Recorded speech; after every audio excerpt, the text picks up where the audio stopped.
and that the people who are chosen to be the heads of such a nation state tend to be this type of person. That's why you see Hillary Clinton now pretending that she's, General MacArthur, and that she's, tougher than anybody else and is going to have a strong military. And you have it's such a shame. The first woman president, rather than bringing the charisms of the feminist perspective, acts like, she's in six-league boots and a militarist. So that's unfortunate. So we need to all work to overcome that, and we need to get away from the nation state as the basic organizing principle, so we can get away from the attachment to the second paradigm worldview and move toward the bioregions. I'm so glad you're here today. And back to conspiracy theory, you mentioned that Robert Kennedy was taken out because he was going to start an investigation on his brother's death. Yes. Could JFK Jr., John, been taken out over Plum Island for the same reason? Well, it turns out that it's not true. It's one of those things. This is something that's not true. That all the investigation of the plane shows that it was malfunctioning. It was in fog, and they were getting calls from him ahead of time that he was unable to keep control of the plane, etc. And he wasn't close enough to being an incipient candidate of any sort to justify an attack at that stage. And there are others, Teddy Sorensen, there's a lot of people around that if they were to get into positions of power would open up an investigation. It didn't require just John. Our time is up, so we'll just take the three of the people that are in line now, okay? The paradigm I aspire towards is consciousness is the ground of being. Yes. Where does that fit in your list? Oh, well, consciousness being the ground of being is since it's true, it relates to a lot of the different paradigms. But the seventh paradigm, theistic worldview, that actually postulates the existence of an infinite and eternal sea of entirely undifferentiated consciousness as the source of all being. It's kind of solipsistic because by definition that would be the source of all being, because that's what it is. It's a non-material, non-manifest consciousness, and completely undifferentiated. So that the initial moment of differentiation that set up a singularity,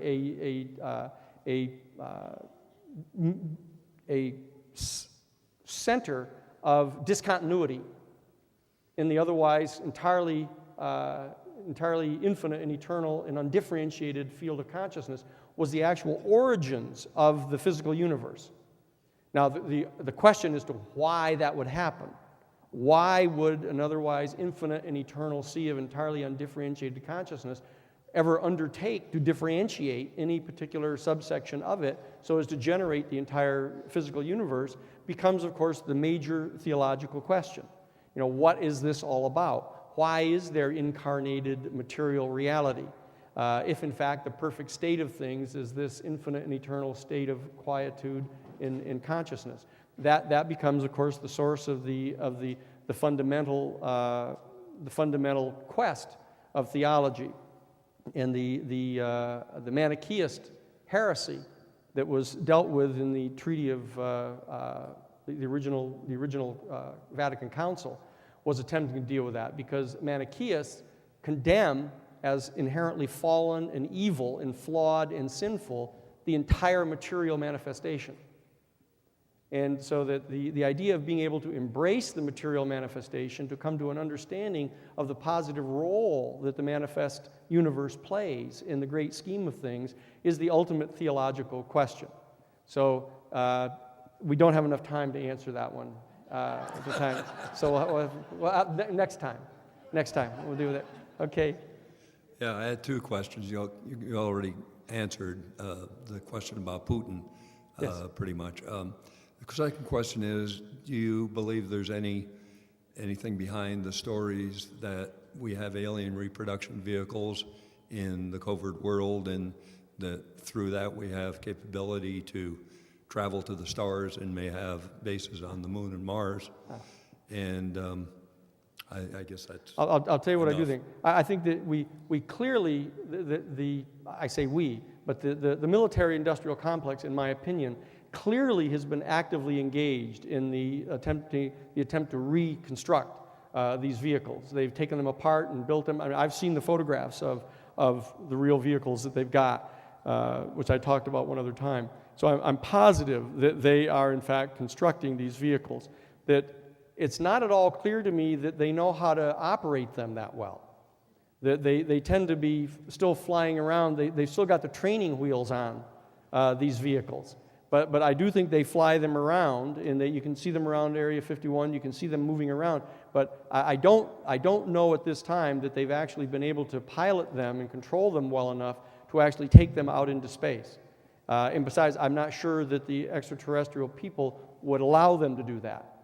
Whereas they may allow them to puddle around with them and try to figure them out here on the Earth.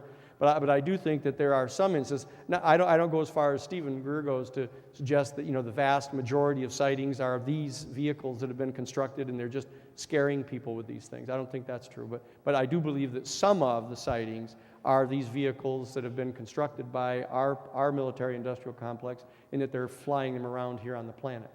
So it's unfortunate because you always are hoping that whenever you get to really see one, you say, there they are, and you can't be certain now. So that it may be some of our guys, and it'd be very disappointing. But that. One of your vice presidents was Spiros Anagnostopoulos, originated Greek that I am also. You know him who is? I didn't quite understand what you're saying. Spiros Anagnostopoulos, originated Greek, was one of your vice presidents. Spiro Agnew? Spiro Agnew. Yeah, yes, exactly. yes. The question is, was he responsible for the Greek dictatorship that make us to suffer for 7 years, from 67 April until November 74? Was he responsible for what? For the Greek dictatorship, the junta. Oh, Junta. The junta in which country? Of Greece, of course. Of Greece. Because Well, actually, you know so many things about the 60s. Yes, I do. I understand now. It was Spiro Agnew.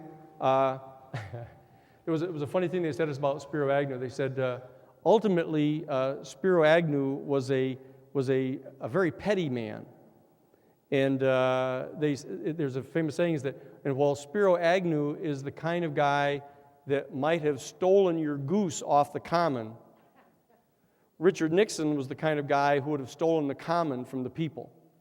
And so Spiro Agnew comes out second, even to Richard Nixon.